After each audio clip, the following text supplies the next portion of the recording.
माँ कामाख्या। जब भी माँ कामाख्या देवी का नाम आता है तो सबसे पहले हमारे मस्तिष्क में असम में स्थित माँ कामाख्या देवी मंदिर की प्रतिमा सामने आ जाती है।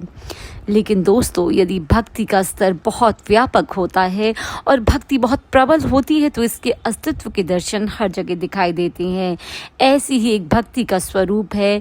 आज से बहुत साल पहले 1972 को मदन मोहन शर्मा जी ने अपनी भक्ति से प्रेरित होकर माँ कामाख्या देवी का मंदिर उत्तराखंड के पिथौरागढ़ डिस्ट्रिक्ट में भी स्थापित किया।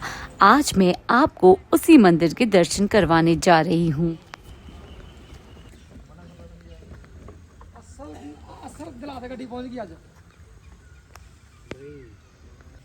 ये नेचुरल पानी आता है क्या यहाँ से? हैं? अरे वाह वाह।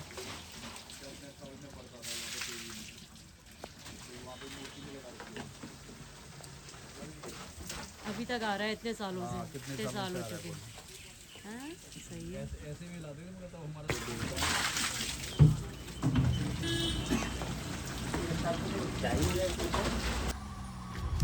दोस्तों, यदि आप पिथौरागढ़ घूमने आ रहे हैं या उसके आसपास के इलाके घूमने आ रहे हैं, जैसे चंडाक है आदि, कैलाश की यात्रा के लिए जा रहे हैं, तो पिथौरागढ़ एक बेस्ट प्लेस है जहां पर आप स्टे कर सकते हैं और वहां के आसपास के टूरिस्ट प्लेस घूम सकते हैं।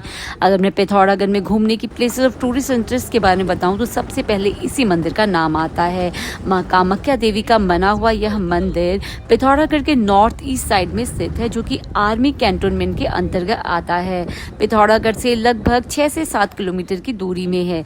मंदिर का जो प्राकृतिक सौंदर्य है वो बहुत ही अद्भुत है, क्योंकि हिमालयन माउंटेन रेंजेस की सारी चोटियां, सुंदरता, भव्यता, हरियाली आपको इस मंदिर के प्रांगण से आसानी से दिख जाएगी।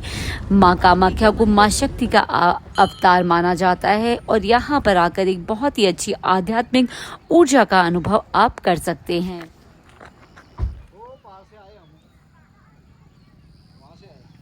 वो वहाँ से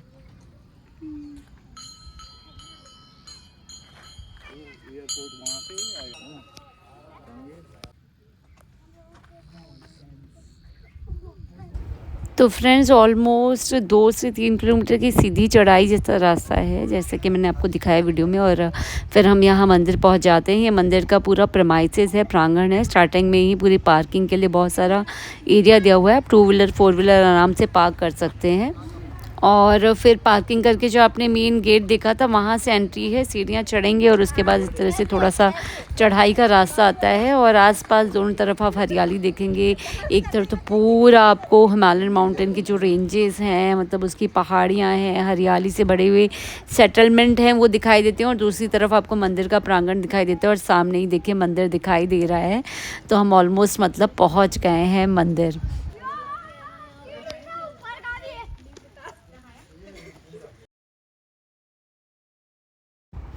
तो दोस्तों देखिए, स्टार्टिंग में ही जैसे मंदिर के हम प्रांगण में पहुँचते हैं, इंस्ट्रक्शंस लिखे हुए हैं।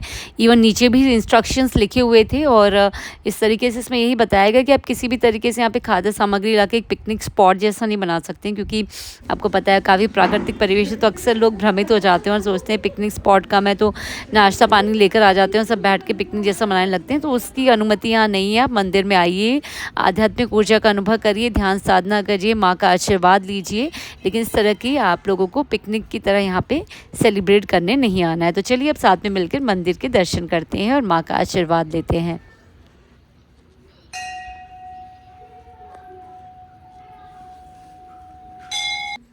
देखिए, शुरू में ही जैसे आप एंटर करेंगे ना तो आपको मंदिर अलग अलग ईश्वर की प्रतिमाएं देखने को मिलेगी। भैरव की है, हनुमान जी की है, संतोषी माँ की है। इस तरीके से पूरा जो मंदिर के जो चारों इर्द गिर्द अन्य देवी देवताओं की प्रतिमाएं भी यहाँ पर लगाई गई हैं, जिनका आप चारों तरफ पूरा चक्कर लगा के जो है भ्रमण कर सकते हैं और उनका भी आशीर्वाद दे सकते हैं।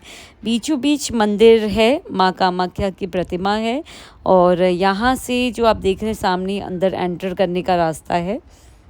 इसके साथ साथ दोस्तों, मंदिर के बाहर आप जो देख रहे हैं काफ़ी सारी जगह है, मतलब बहुत सारी बालकनी जैसी आप कह सकते हैं। बहुत सारा क्षेत्रफल दिया है जहाँ हम खड़े होकर फ़ोटो शूट करवा सकते हैं, प्राकृतिक सुंदरता के साथ अपनी फ़ोटो खिंचवा सकते हैं, प्राकृतिक सौंदर्य को निहार भी सकते हैं।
मंदिर के अगर घूमने के परफेक्ट टाइम की बात करी जाए, दर्शन के सही टाइम की बात की जाए तो अर्ली मॉर्निंग जब यहाँ पर पूजा अर्चना होती है और शाम के समय पर भी जब पूजा अर्चना होती है उस समय आप प्रेफर कर सकते हैं।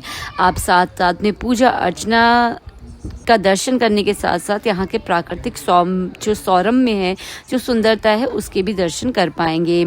मार्च से लेकर जून तक, अक्टूबर से लेकर दिसंबर तक का महीना यहाँ पे पीक पीरियड रहता है, क्योंकि इस समय पर टेम्परेचर बहुत अच्छा रहता है और अक्सर जो भी टूरिस्ट हैं वो घूमने आते हैं। इसके साथ साथ नवरात्रि का समय में भी यहाँ पे काफ़ी भीड़ भाड़ देखने को मिलती है, जो नवरात्रि सितंबर और अक्टूबर के महीने में आती है। आई होप फ्रेंड मेरे साथ आपको भी माँ कामाख्या देवी के दर्शन कर बहुत ही आनंद की प्राप्ति होगी।